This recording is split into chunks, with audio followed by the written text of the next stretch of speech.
दोस्तों नमस्कार, स्वागत है आपके अपने YouTube चैनल एग्रोटेक स्टडी में। और दोस्तों मैं हूं अरविंद यादव। दोस्तों आज मैं लाया हूं आपको एग्रीकल्चर कंपटीशन यानी 4th क्लास आपकी लेकर हाजिर हूं दोस्तों, जिसमें हम आज अध्ययन करेंगे जनरल एग्रीकल्चर आपका चल रहा है। 3 वीडियो दोस्तों आपकी जनरल एग्रीकल्चर कंप्लीट हो गई हैं। ये चौथा वीडियो है आपको दोस्तों।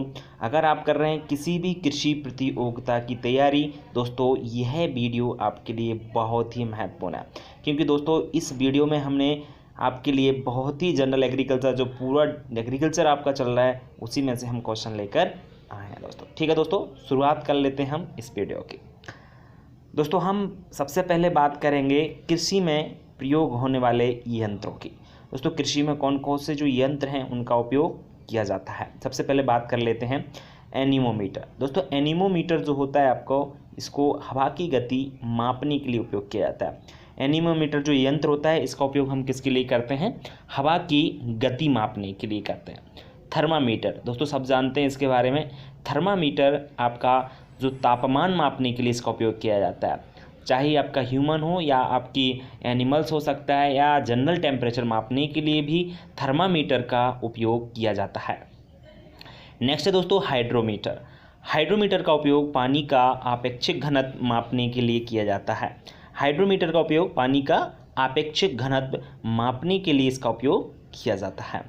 कैलोरीमीटर, दोस्तों कैलोरीमीटर ऊर्जा मापने का एक यंत्र है। ऊर्जा इससे मापी जाती है कैलोरीमीटर से कि कितनी कोई भी चीज़ है उसका विघटन होता है, देन आफ्टर उससे ऊर्जा प्राप्त होती है। तो ऊर्जा जो मापी जाती है वो किससे मापी जाती है? आपकी कैलोरीमीटर से। नेक्स्ट है दोस्तों पीजोमीटर। तो पीजोमीटर जल की गहराई मापने के लिए इसका उपयोग किया जाता है। इस यंत्र का उपयोग जल कहीं भी भरा हुआ है तो उसकी कितनी गहराई है वो मापने के लिए इसका उपयोग किया जाता है। जैसे भूमि है तो भूमि में भी जल की गहराई मापने के लिए इसका उपयोग किया जाता है।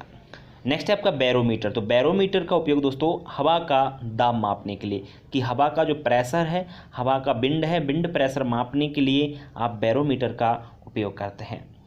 टेंसियोमीटर। टेंसियोमीटर का उपयोग मृदा की नमी मापने के लिए किया जाता है। बिल्कुल, कि मॉइस्चर परसेंट कितना है आपकी भूमि में, तो वो मापने के लिए, मृदा की नमी मापने के लिए या मॉइस्चर परसेंट मापने के लिए टेंसियोमीटर नामक यंत्र का उपयोग किया जाता है। नेक्स्ट है दोस्तों रिफ्रैक्टोमीटर। रिफ्रैक्टोमीटर का उपयोग टीएसएस क्या होता है दोस्तों? टोटल सॉलिड सॉल्युबल या टोटल सॉल्युबल सॉलिड। ठीक है दोस्तों, तो ये आपका जैसे जेली है, जैम है, तो उसमें ज़्यादातर इसका उपयोग किया था। वैसे तो कोई भी टीएसएस मापने के लिए प्रयोग कर सकते हैं, लेकिन टोटल ठोस घुलनशील जो भी पदार्थ है, टोटल आपका कुल ठोस जो पदार्थ है आपका, तो उसको मापने के लिए इसका उपयोग करते हैं। ठीक है दोस्तों, बात करते हैं आगे नेक्स्ट आपके यंत्रों की। नेक्स्ट है दोस्तों आपको जैसे लैक्टोमीटर। लैक्टोमीटर का उपयोग दूध का आपेक्षिक घनत्व मापने के लिए प्रयोग किया था। आपेक्षिक घनत्व आप लोग जानते ही होंगे, आपका दूध का आपेक्षिक घनत्व, जैसे पानी का आपेक्षिक घनत्व होता है उसी तरह दूध का भी आपेक्षिक घनत्व होता है। ठीक है दोस्तों, घनत्व का एक्चुअल जो मतलब होता है वो ये होता है कि किसी भी इस आयतन में रखी हुई कितनी आपकी जो वस्तु होती है, कितनी उसकी मात्रा होती है, वही उसका आपेक्षिक घनत्व कहलाता है। प्लेनीमीटर। दोस्तों प्लेनीमीटर का उपयोग पत्ती की सतह मापने के लिए करते हैं। पत्ती का क्षेत्रफल कितना है, कोई भी लीफ है तो उसका एरिया मापने के लिए प्लेनीमीटर नामक यंत्र का उपयोग किया जाता है। नेक्स्ट है दोस्तों अल्टीमीटर। अल्टीमीटर का उपयोग ऊंचाई ज्ञात करने के लिए, किसी भी जैसे पेड़ है, कोई भी प्लांट्स है, तो प्लांट्स की कह सकते हैं उसकी हाइट मापने के लिए अल्टीमीटर नामक यंत्र का उपयोग किया जाता है।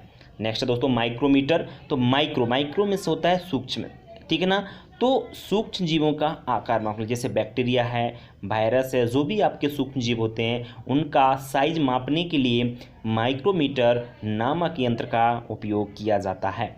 नेक्स्ट है दोस्तों ब्यूटायरोमीटर। ब्यूटायरोमीटर आपका जो होता है दूध में फैट परसेंट मापने के लिए, वसा की मात्रा ज्ञात करने के लिए दोस्तों ब्यूटायरोमीटर जो एक यंत्र होता है या आपका मीटर होता है, इसका यूज़ किया जाता है।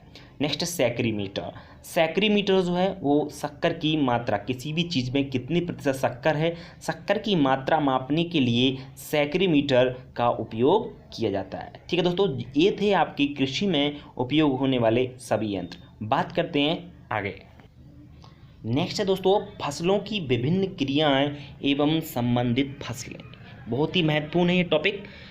फसलों की विभिन्न कौन कौन सी जो क्रियाएं हैं और उनसे संबंधित फसलें वो किस फसल में की जाती हैं। ठीक है दोस्तों, तो हम लोग चर्चा कर लेते हैं इनकी। क्यूरिंग, दोस्तों क्यूरिंग जो क्रिया है ये तंबाकू में की जाती है। किसमें की जाती है? तंबाकू में। क्यूरिंग असल में होता क्या है, ये चीज़ हमको पता है कि क्यूरिंग का मतलब ये होता है दोस्तों, जो पत्तियां होती हैं तंबाकू को, उनको तोड़कर इनको क्या किया जाता है, जैसे तंबाकू बनाते हैं, आपकी कई तरह की तंबाकू होती है, आपको पता है, सिगरेट की तंबाकू अलग, बीड़ी की तंबाकू, जन्नल खाने की जो तंबाकू होती है वो, तो कई तरह की आपकी तंबाकू इससे बनती हैं। तो पत्तियों को तोड़ने के बाद इसको आसवन किया जाता है, भाप में इनको पाया जाता है। तो देन आफ्टर जो आपकी पत्तियां इनसे मिलती हैं, उनकी जो क्रिया होती है, उस क्रिया आसवन की जो क्रिया की जाती है वही आपकी क्यूरिंग कहलाती है। नेक्स्ट है दोस्तों स्ट्राइपिंग, डबल टा नहीं है, स्ट्राइपिंग है डायरेक्ट। तो स्ट्राइपिंग जूट में की जाती है दोस्तों। स्ट्राइपिंग किस में की जाती है? आपकी जूट है ना, उसमें आपकी स्ट्राइपिंग क्रिया की जाती है। निपिंग, निपिंग क्या होता है दोस्तों? ये चना से संबंधित है। निपिंग का मतलब होता है जब चना आपका जो होता है ना लगभग 40 से 50 डेज का हो जाता है, उस समय उसकी ऊपर की कलिका जो होती है ना उसको तोड़ दिया जाता है। इससे क्या होता है दोस्तों? इससे ये होता है कि कलिका ऊपर की तोड़ने से, कि निपिंग की क्रिया इसी को कहा जाता है जनरली। वैसे तो अगर कलिका चने की ऊपर की तोड़ देंगे, जिससे चने में ब्रांचों की संख्या अधिक निकलेगी एवं फूल भी अधिक मिलेंगे। जब फूल अधिक लगेंगे तो फली भी अधिक मिलेंगे। दोस्तों ये स्ट्राइपिंग बता नहीं पाया मैंने, स्ट्राइपिंग क्या होता है जूट में? तो दोस्तों जूट आपको पता है एक रेशे वाली फसल है, तो उससे रेशा अलग करने की जो क्रिया है वही आपकी स्ट्राइपिंग कहलाती है। चौथे नंबर पर दोस्तों रेटिंग, रेटिंग जूट से संबंधित है। बिल्कुल, रेटिंग का मतलब होता है दोस्तों, जूट आपकी एक फाइबर वाली क्रॉप्स है, तो इसको पहले क्या किया जाता है, जैसे ही फसल को काट करके और इसको सड़ाया जाता है, बोले तो इसको पानी में रखा जाता है, जिसका टेम्परेचर 34 डिग्री सेल्सियस होना आवश्यक है। तो रेटिंग की क्रिया 34 डिग्री सेल्सियस पर होती है एवं इसको पानी में रखा जाता है। उसके बाद उससे स्ट्राइपिंग की जाती है, उसके बाद उससे रेशे को निकाला जाता है। ठीक है, देन आफ्टर दोस्तों रेटूनिंग, रेटूनिंग गन्ना से संबंधित है। रेटूनिंग का मतलब क्या होता है दोस्तों? रेटूनिंग गन्ने को, जैसे अपन ने गन्ने की फसल बोई, बोने के बाद उसको काट लीजिए, काटने के बाद अब बाकी जो उसके डंठल बचे, डंठल बोले तो जहाँ से हमने काटा है, उन्हीं आपके तनों से, उन्हीं स्टेम से दूसरी फसल लेना। क्या होता है, उन तनों के द्वारा, उन स्टेम के द्वारा दोस्तों, उन डंठल के द्वारा उसी में से दूसरा पौधा निकल आता है। मतलब दूसरी फसल बोते नहीं है ना, तो अब बोते नहीं है तो उसी में से दूसरा आपका पौधा तैयार हो जाता है, दूसरे गन्ने की फसल तैयार हो जाती है। तो उसी क्रिया को रेटूनिंग कहा जाता है। ठीक है दोस्तों, नेक्स्ट है हलिंग। हलिंग दोस्तों धान में किया जाता है। धान में हलिंग कैसे किया जाता है दोस्तों? धान आपका जो होता है, धान के ऊपर छिलका चढ़ा रहता है, आपने देखा होगा, छिलके निकाल करके फिर उससे चावल निकाला जाता है। ठीक है ना, तो जो छिलके हटाने की क्रिया है, छिलके को अलग करने की क्रिया है, वही आपकी धान में हलिंग कहलाती है। क्या कहलाती है? हलिंग। ठीक है ना, धान से छिलका को अलग करना आपका क्या कहलाता है? हलिंग कहलाता है। नेक्स्ट है मिलिंग। मिलिंग भी दोस्तों धान से संबंधित है। मिलिंग क्या होता है दोस्तों? जैसे ही हमने छिलका हटाया तो छिलके के बाद फिर इसके ऊपर एक लेयर रहती है, किसके ऊपर? चावल के ऊपर। उस लेयर को हटाना, पीले कलर की लेयर रहती है जनरली, तो उसको हटाना क्या कहलाता है? आपका मिलिंग कहलाता है। देन आफ्टर दोस्तों मिलिंग कैसे करते हैं जनरली? इसको क्या किया जाता है दोस्तों? गर्म किया जाता है टेम्परेचर पर, पानी में रख करके, फिर उसका जो मिलिंग होता है ऊपर की जो लेयर हट जाती है और वही क्रिया आपकी मिलिंग कहलाती है। ओके, डेपोक। दोस्तों डेपोक भी धान से संबंधित, आपको पता होगा, धान की नर्सरी तैयार की जाती है डेपोक विधि से। इसमें कैसे की जाती है कि इसमें जो है बिना मिट्टी के इसको पौध तैयार करते हैं। कैसे तैयार करते हैं ये आपको थोड़ा सा पता होना चाहिए। दोस्तों बीजों को क्या करते हैं, अच्छी तरीके पानी में मिला करके गीला कर लेते हैं और टाट या बोरी पर इनको बिछा देते हैं। टाट या बोरी पर बिछा देते हैं, ऊपर से इस पर पानी छिड़कते रहते हैं। पानी छिड़कते रहते हैं, लगभग 11 से 14 दिन में आपकी पौध तैयार हो जाती है और उसको फिर खेत में रोप दिया जाता है। तो डेपोक जो संबंधित किससे? आपकी धान से। नेक्स्ट है दोस्तों पडलिंग। पडलिंग भी दोस्तों धान से संबंधित है। तो पडलिंग क्या होता है एक्चुअल में दोस्तों? आपको पता होगा, धान लगाने से पहले, धान की पौध लगाने से, रोपने से पहले खेत को पानी भर दिया जाता है। पानी भरने के बाद उसको मचाया जाता है। ठीक है दोस्तों, क्या किया जाता है? उसको मचाया जाता है। मचाने का मतलब होता है उसमें दोस्तों आपको पानी, ट्रैक्टर भी चलाते हैं बहुत सारे लोग, बहुत सारे उस तरीके से करते हैं कि जिससे जो रंध्र हैं वो बंद हो जाए एवं खरपतवार जो है ना वो ना होगे। तो उस क्रिया को कहा जाता है पडलिंग और ये की जाती है धान में। नेक्स्ट है दोस्तों जिनिंग। जिनिंग क्या होता है? जिनिंग का मतलब होता है कपास में ये क्रिया की जाती है। कपास में दोस्तों जो इसको कह सकते हैं हम जिनिंग की चुनना भी बोल सकते हैं। तो जिनिंग का मतलब होता है कि आपकी जो रुई इससे निकलती है, तो रुई को जो है बीजों से अलग करना कह सकते हैं, जिनिंग कहला सकता है, ठीक है ना। नेक्स्ट है आपका एरो। तो एरो गन्ना से संबंधित है। गन्ना से मतलब गन्ना में से दोस्तों क्या निकलता है? फूल निकलता है। फूल निकलने की जो क्रिया है वही आपकी गन्ना की एरो कहलाती है, और मतलब एरोइंग कह सकते हैं इस फूल को हटाना, ठीक है ना। तो एरो किससे संबंधित है? गन्ने के फूल को एरो कहते हैं जनरली। अर्थिंग अब दोस्तों, अर्थिंग अब गन्ना से संबंधित है। अर्थिंग आपका मतलब क्या होता है? एक्चुअल में अर्थिंग आपका मतलब होता है मिट्टी चढ़ाना। मिट्टी चढ़ाना ये क्रिया गन्ने के साथ साथ आलू में भी की जाती है, जिससे जैसे गन्ना भी ना गिरे इसलिए की जाती है, आलू भी ना दिखाई दे इसलिए आपकी अर्थिंग अब क्रिया की जाती है। नेक्स्ट है दोस्तों टाइंग। टाइंग आपकी गन्ना से संबंधित है। टाइंग का मतलब क्या होता है दोस्तों? आपके जो गन्ने होते हैं बड़े हो जाता है तो इसमें आपकी गिरने की आशंका रहती है, तो इसको क्या करते हैं, इसकी आपस 4-5 पत्ती लेके 4-5 गन्नों की और उनको ऊपर से बांध देते हैं एक जगह, जिससे 4-5 गन्ने एक साथ हो जाते हैं तो वो है गिरते नहीं है। इस क्रिया को टाइंग बोला जाता है। नेक्स्ट है ट्रेसिंग। ट्रेसिंग दोस्तों गन्ने से संबंधित है।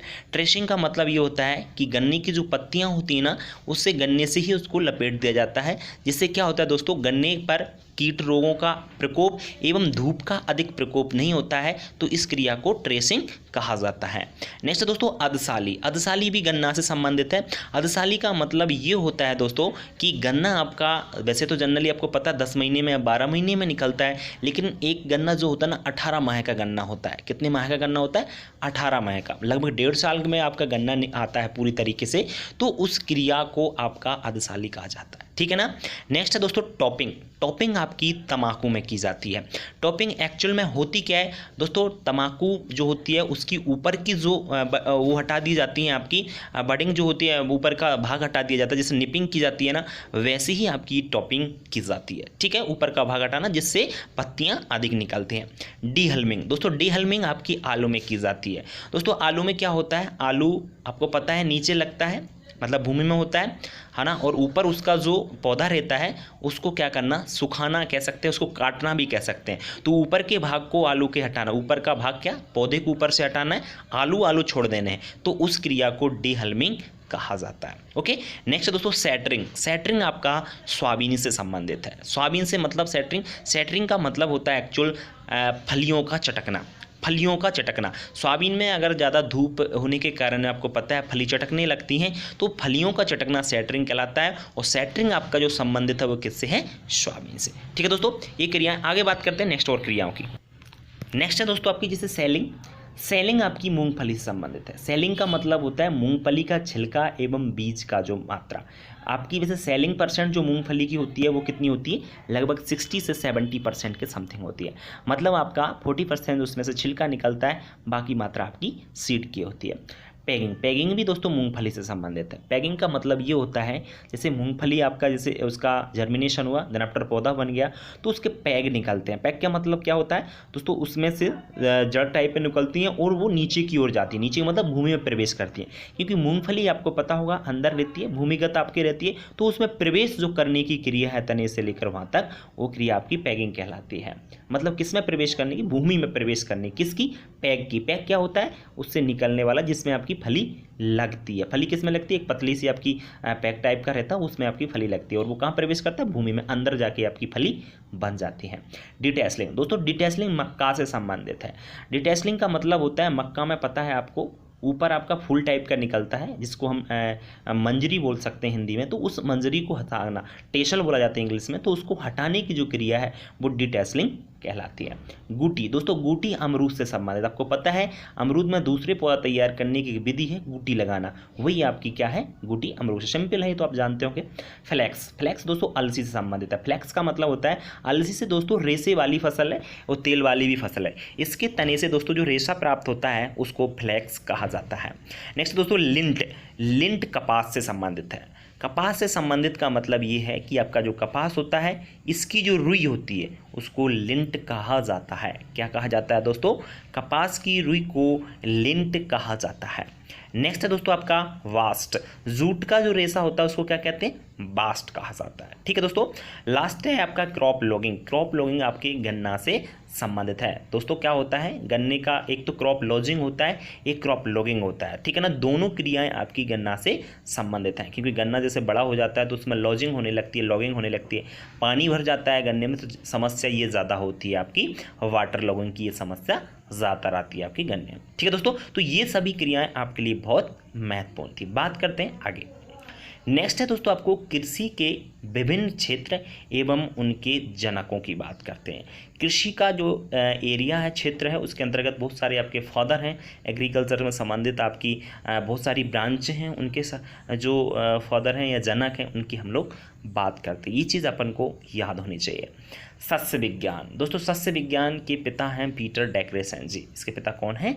याद रखना है अपन को, पीटर डेक्रेसन जी। सस्य विज्ञान जिसमें हम फसलों का अध्ययन करते हैं, हम उनका प्रबंध का अध्ययन करते हैं, सिंचाई आदि, खरपतवार, इन सब चीज़ों का जो अध्ययन किया जाता है वो सस्य विज्ञान के अंतर्गत करते हैं। और इसके जो पिता हैं वो आपको याद होना चाहिए, इसके पिता हैं पीटर डेक्रेसन जी। नेक्स्ट है दोस्तों मृदा विज्ञान। तो मृदा विज्ञान यानी आपकी सॉइल साइंस, इसके जो पिता हैं वो हैं डाकुचेयर। मृदा का अध्ययन हम लोग करते हैं, तो अध्ययन जो सबसे पहले किया, जिन्होंने, इनके पिता कहा जाते हैं, जिन्होंने, पिता का एक्चुअल मतलब होता है कि उन्होंने उसके ऊपर डिटेल से अध्ययन किया है और उसकी जड़ को निकाला है, जड़ को उन्होंने पाया है। तो मृदा विज्ञान के पिता हैं डाकुचेयर। परिरक्षण विज्ञान, ये तो आप जानते होंगे, प्रिजर्वेशन साइंस कह सकते हैं। तो प्रिजर्वेशन साइंस जो है ये एल्बर्ट निकोलस इसके पिता हैं। दोस्तों प्रिजर्वेशन में आप फल एवं सब्जियों को प्रिजर्व करके रखते हैं, संरक्षित करके रखते हैं। तो सबसे पहले जो इसका सिद्धांत है, सबसे पहले जो करने का सोचा वो थे एल्बर्ट निकोलस। नेक्स्ट है भूपरिष्करण। दोस्तों भूपरिष्करण का मतलब क्या होता है? आपकी कृषि क्रियाओं से संबंधित, जुताई है, बुवाई है, जो भी है आपकी निंदाई गुड़ाई आदि जो क्रियाएं हैं वो भूपरिष्करण के अंतर्गत आती हैं। और इसके जो पिता हैं वो है जेथरो टुल। तो भूपरिष्करण जो है दोस्तों, इसके पिता ध्यान रखें जेथरो टुल। नेक्स्ट है शून्य भूपरिष्करण। शून्य भूपरिष्करण मतलब बिल्कुल भी जुताई, निंदाई, गुड़ाई कुछ भी नहीं करना, उस क्रिया को शून्य भूपरिष्करण कहते हैं। और यह दोस्तों आपके इसके पिता हैं जीवी ट्रिपलेट। नेक्स्ट है खरपतवार विज्ञान, बीट साइंस, इनमें खरपतवारों का अध्ययन करते हैं, उसके पिता हैं जेथरो टुल। कौन है दोस्तों? जेथरो टुल। नेक्स्ट है अनुवांशिकी। अनुवांशिकी में हम पौधे की जेनेटिक्स जो कंडीशन होती हैं आपकी, उन सब चीज़ों का अध्ययन करते हैं। जेनेटिक्स एक्चुअल में वंशागति का जो अध्ययन है, उसके लक्षणों का अध्ययन है, माता पिता से आपके जो संतान में लक्षण पहुंचते हैं उन सब चीज़ों का जो अध्ययन किया जाता है वो अनुवांशिकी के अंतर्गत किया जाता है, जेनेटिक्स के अंतर्गत करते हैं। और उसके पिता कौन है? जीजे मेंडल यानी ग्रोगर जोहन मेंडल। नेक्स्ट दोस्तों सांख्यिकी। सांख्यिकी यानी स्टैटिक्स। स्टैटिक्स के फादर हैं दोस्तों R.A. फिशर। R.A. फिशर किसके पिता हैं? सांख्यिकी के। नेक्स्ट है दोस्तों पोमोलॉजी। पोमोलॉजी यानी आपका फल विज्ञान कह सकते हैं। तो फल विज्ञान या पोमोलॉजी के जो फादर हैं वो हैं आपके डी कैंडोल। कौन है दोस्तों? D Candolle. नेक्स्ट है दोस्तों अर्थशास्त्र। तो अर्थशास्त्र आप जानते हो, जिसमें हम जो भी फाइनेंशियल अध्ययन करते हैं, फाइनेंशियल स्टडी जो की जाती है वो अर्थशास्त्र के अंतर्गत करते हैं, जिसके पिता कौन है? Adam Smith. प्राकृतिक खेती यानी नेचुरल फार्मिंग, इसके जो पिता हैं दोस्तों मसानाबु फुकुओका, इसके पिता कहे जाते हैं प्राकृतिक खेती के। नेक्स्ट दोस्तों भारतीय पक्षी विज्ञान। भारतीय पक्षी विज्ञान के पिता कहा जाता है सलीम अली को। दोस्तों सलीम अली ने जितने भी पक्षी हैं उन पर सब पे अध्ययन किया। अध्ययन करने के बाद उन्होंने इसमें बहुत सारे आपके ऐसी चीज़ें पाई पक्षियों में जो हमको जानना बहुत ज़रूरी होता है। तो भारतीय पक्षी विज्ञान के पिता कहा जाता है सलीम अली को। जैविक खेती, दोस्तों आपके कह सकते हैं बायोलॉजिकल फार्मिंग होती है आपकी, ऑर्गेनिक फार्मिंग कह सकते हैं, तो उसके पिता कहा जाता है अल्बर्ट हावर्ड को। अल्बर्ट हावर्ड जो थे दोस्तों, इन्होंने जैविक खेती की शुरुआत की थी। नेक्स्ट है रक्त समूह। रक्त समूह तो सब लोग जानते होंगे आप लोग दोस्तों। रक्त समूह मतलब जो ब्लड से संबंधित है उसका समूह होते हैं, आपको पता है ये होता है वो होता है। तो ये एवी ग्रुप होते हैं, जो ग्रुप होते हैं ना आपके, उनके जो पिता हैं वो हैं आपके कार्ल लैंडस्टेनर। कौन है दोस्तों? Karl Landsteiner. उत्परिवर्तन, दोस्तों उत्परिवर्तन होता है म्यूटेशन, मतलब एकदम से चेंजेस आ जाना। एकदम से जब चेंजेस आते हैं तो उस क्रिया को उत्परिवर्तन कहते हैं। और उत्पत्ति वर्तन के जो पिता कहे जाते हैं, जनक कहा जाता है ह्यूगो डी व्रीज को। किसको कहा जाता है दोस्तों? ह्यूगो डी व्रीज को। वर्ग की दोस्तों, वर्ग की यानी टैक्सोनॉमी, टैक्सोनॉमी का जो अध्ययन किया था आपका किसने किया था? कैरोलस लिनियस ने। दोस्तों टैक्सोनॉमी में इन्होंने बताया था कि जितने भी आपके पौधे होते हैं या आपकी जो वनस्पतियां होती हैं, टोटल जंतु होते हैं, उनकी जो साइंटिफिक नेम या बॉटनिकल नेम कह सकते हैं, वो किसने दिए थे? आपके कैरोलस लिनियस नामक जो वैज्ञानिक थे उन्होंने। दोस्तों नेक्स्ट है औषधि विज्ञान। औषधि विज्ञान के पिता कहा जाता है हिप्पोक्रेटस को। हिप्पोक्रेटस औषधि विज्ञान के पिता माने जाते हैं। सूक्ष्म जीव विज्ञान दोस्तों, जैसे वायरस, जीवाणु, इनका अध्ययन आपका लुईस पास्चर ने किया था। तो सूक्ष्म विज्ञान के पिता कौन है? Lewis pasture. नेक्स्ट आपकी बात करते हैं कृषि वैज्ञानिक एवं संबंधित कार। बहुत सारे साइंटिस्टों ने बहुत सारे काम करे एग्रीकल्चर में, उनकी हम लोग बात कर लेते हैं। दोस्तों नोबलीकृत गन्ना, इसको नोबलाइजेशन किया था डॉक्टर टी.एस. वेंकटरमन ने। दोस्तों नोबलीकृत गन्ना से प्रोडक्शन एकदम हाई हो गया था। तो नोबलीकृत गन्ना के जो फादर माने जाते हैं डॉक्टर टी.एस. वेंकटरमन को। दोस्तों गुलाब प्रजनक, गुलाब प्रजनक आपके डॉक्टर बी.पी. पाल हैं। डॉक्टर बिंजापन पियरे पाल वही हैं आपको, जैसे मैंने बताया था दोस्तों, इनको सबसे पहले आईसीआर का क्या नियुक्त किया था? आपका महानिदेशक नियुक्त किया था 1965 में। दोस्तों ये गुलाब प्रजनक थे, इन्होंने पूरा आपका जो ब्रीडिंग किया था वो गुलाब पर किया था। इन्होंने नई नई जातियों का आविष्कार किया था डॉक्टर बी.पी. पाल ने। नेक्स्ट दोस्तों एसपीटी आपका seed plot technique. Seed plot technique संबंधित किससे है? डॉक्टर पुष्करनाथ से। दोस्तों सीड प्लॉट टेक्निक जो थी आपकी डॉक्टर पुष्करनाथ ने निकाली, आलू से संबंधित है। दोस्तों आलू में यह क्रिया की जाती है जिसमें दोस्तों सीड जो होता है आपका वायरस रहित सीड इन्होंने प्राप्त किया था डॉक्टर पुष्करनाथ ने। आम में ब्लैक टिप, दोस्तों एक रोग लगता है आम में ब्लैक टिप, इसके पिता वुडहाउस को कहा जाता है। क्योंकि दोस्तों ब्लैक टिप यह एक बीमारी है और ये बीमारी आपको गैस के कारण होती है, बोरोन की कमी होने के कारण ये, और कह सकते हैं दूसरा यह दोस्तों बीमारी आपकी आम में क्या होती है, जनरली अगर कहीं पर ईंट का भट्टा हो तो उससे निकलने वाली गैस आम में ब्लैक टिप रोग कर देती है। दोस्तों इसका अध्ययन किया था आपके वुडहाउस साइंटिस्ट ने। ऐसे दोस्तों धान का खैरा रोग, दोस्तों धान के खैरा रोग की खोज आपके साइंटिस्ट हैं बाईएल नेने। दोस्तों बाईएल नेने ने सबसे पहले धान का जो खैरा रोग है जो लगता है जिंक की कमी से, तो इसकी सबसे पहले खोज की थी। नेक्स्ट है दोस्तों टिट्रिकेल। टिट्रिकेल पता है आपको मानव निर्मित आपकी खाद्यान्न फसल है। दोस्तों इसको सबसे पहले दोस्तों इसको भीट एवं राई जो थी इनका क्रॉस कराकर एक नया आपका पौधा तैयार किया था जिसका नाम है टिट्रिकेल। किसने किया था दोस्तों? रिम्फू नामक एक साइंटिस्ट थे इन्होंने। दोस्तों जयाधान, जयाधान धान की एक वैरायटी है दोस्तों, स्पेशल वैरायटी है, इसका प्रोडक्शन बहुत होता है, तो इसकी खोज की थी डॉक्टर शास्त्री ने। शास्त्री जो थे दोस्तों इन्होंने किन्नो धान, किन्नो संतरा, दोस्तों किन्नो संतरा आपकी एक संतरा की वैरायटी है जिसको निकाला गया था एच.बी. फ्रस्ट द्वारा। किसके द्वारा निकाला गया था? एच.बी. फ्रस्ट जो आपके साइंटिस्ट थे उन्होंने किन्नो संतरा को निकाला था। किन्नो संतरा जो आपकी होती है इससे दोस्तों प्रोडक्शन बहुत अच्छा आज की डेट में मिल रहा है। नेक्स्ट है दोस्तों आपका संकर धान। संकर धान आपका हाइब्रिड जो राइस था वो आपके, इसके पिता कहा जाता है बाईएल पिंग को। किसको कहा जाता है? इनका पूरा नाम था युवान लोंगपिंग। क्या नाम था दोस्तों? युवान लोंगपिंग। संकर धान या हाइब्रिड राइस के पिता इनको कहा जाता है। संकर कपास, दोस्तों हाइब्रिड कॉटन, इसके पिता कहा जाता है डॉक्टर सी.टी. पटेल को। सी.टी. पटेल थे, इन्होंने संकर कपास पे अध्ययन किया था और इनको संकर कपास का पिता कहा जाता है। दोस्तों श्वेत क्रांति, सब जानते हैं दोस्तों व्हाइट रेवोल्यूशन, इसके पिता वर्गीज कुरियन को कहा जाता है। दोस्तों सन 1972 में इन्होंने श्वेत दूध पर अध्ययन किया तथा दूध का प्रोडक्शन बढ़ाने में बहुत ही मेहनत की थी, इसलिए इनको वर्गीज कुरियन को श्वेत क्रांति का पिता कहा जाता है। हरित क्रांति, दोस्तों ग्रीन रेवोल्यूशन, ग्रीन रेवोल्यूशन जो है इसके पिता डॉक्टर एनी बोरलॉय हैं। दोस्तों कौन है? नॉर्मन ई बोरलॉय, इनको हरित क्रांति का पिता कहा जाता है। ये दोस्तों आपके विदेशी हैं, जनरली रूप से जापान के हैं। तो दोस्तों ये एनी बोरलॉय जो थे वो आपकी हरित क्रांति को लेकर आए। उस समय 1965-66 में प्रोडक्शन को एकदम से जो बढ़ावा मिला था वो देन थी डॉक्टर एनी वॉलॉय की। नेक्स्ट है उद्यान विज्ञान। दोस्तों उद्यान विज्ञान का पिता एमएच मौरी गवड़ा को कहा जाता है। एमएच मौरी गवड़ा ने आपका हॉर्टिकल्चर के अंतर्गत आने वाले चाहे आपके फलों या सब्जियां, इन पर अध्ययन करके इनके जनक प्राप्त हुए एमएच मौरी गवड़ा। नेक्स्ट है दोस्तों वनस्पति विज्ञान। वनस्पति विज्ञान के पिता थियोफ्रास्टस को कहा जाता है। किसको कहा जाता है दोस्तों? थियोफ्रास्टस को वनस्पति विज्ञान का आपका पिता कहा जाता है। बॉटनी के पिता कौन है? थियोफ्रास्टस। ऐसा दोस्तों जंतु विज्ञान। जंतु विज्ञान के पिता अरस्तु हैं, सब अच्छी तरीके से इनको जानते हैं। जीव विज्ञान। दोस्तों जीव विज्ञान के पिता भी अरस्तु को कहा जाता है। पादप कार्की। दोस्तों पादप कार्की के जो पिता हैं वो स्टीफन हेल्स हैं। दोस्तों जीवाणु विज्ञान। जीवाणु से अध्ययन करने के लिए एंटोनी ल्यूवेनहॉक इसके पिता कहा जाते हैं। दोस्तों एंटोनी ल्यूवेनहॉक ने जीवाणुओं पर, बैक्टीरियाओं पर अध्ययन किया एवं इनको जीवाणु विज्ञान का पिता कहा जाता है। भारत में गेरुआ रोग। दोस्तों एक गेरुआ रोग होता है, ये रोग रस्ट बोला जाता है इंग्लिश में। यह दोस्तों गेहूं में लगता है। गेहूं में सबसे पहले इसकी खोज डॉक्टर केसी मेहता जी ने की थी। डॉक्टर केसी मेहता आगरा विश्वविद्यालय के एक बड़े प्रोफेसर थे। दोस्तों नेक्स्ट है भारतीय पैथोलॉजी। भारतीय पैथोलॉजी जो आपकी है, यहाँ की रोग विज्ञान कह लग सकते हैं दोस्तों, इंडियन आपकी पैथोलॉजी कह सकते हैं, या भारतीय रोग विज्ञान के पिता दोस्तों इजे बटलर को कहा जाता है। दोस्तों नेक्स्ट है कवक विज्ञान। तो कवक विज्ञान के पिता माइकेली को कहा जाता है।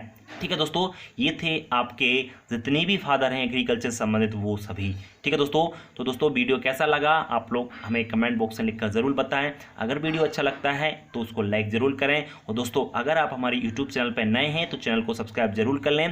दोस्तों अगर आप पढ़ना चाहते हो, किसी भी एग्रीकल्चर कॉम्पिटिशन की तैयारी करना चाहते हो, तो आप हमारे यूट्यूब चैनल एग्रोटेक स्टडी से जरूर जुड़ें। ठीक है दोस्तों, नमस्कार।